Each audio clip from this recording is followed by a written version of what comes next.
On February 14, 2024, Indonesian voters flocked to the respective polling station in what has been the single biggest and the most complicated single-day election in history.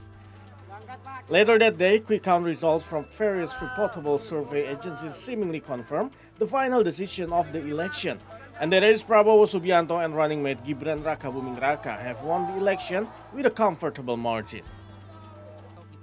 It wasn't until the Electoral Commission finalized the decision, a month later on March 20, that the lawsuit would finally start to trickle in. Anies Baswedan and Muhaimin Iskandar's legal team were the first to launch their lawsuit over the result of the election. Ganjar Pranowo and Mahfud MD's team followed soon after. The lawsuits allege irregularities with the voting and candidate selection process, such as the age requirement exception for Prabowo Subianto running mate Gibran Rakabuming Raka, who was 3 years younger than the minimum age allowed for candidates at the time of his selection.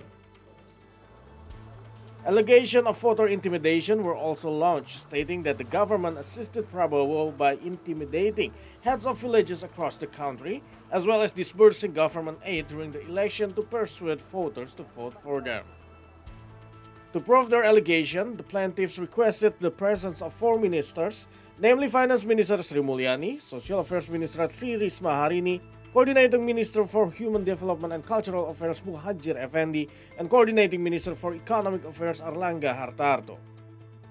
This trial involved the most significant number of amicus curiae in the Constitutional Court's history. Amicus curiae is an individual or organization not directly involved in a legal case but has a vested interest in the outcome and may be allowed to express their legal opinion during the proceedings.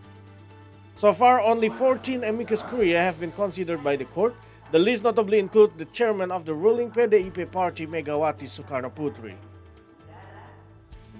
The ruling will be announced on Monday, April 22nd, by a court of 8 justices, excluding Justice Anwar Usman, President Joko Widodo's brother-in-law, who was involved in the controversial age requirement exception decision for Gibran Rakabuming Raka.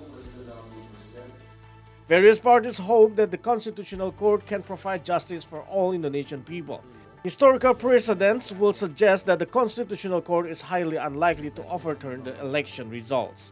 Every single presidential election in Indonesia since 2004 has been subject to a lengthy Constitutional Court battle, and every single one of them, of which there are 4, has never won in the Constitutional Court. Arya Sidarta and Dipta Adiwiguna for CToday. Dari Hakim, silakan.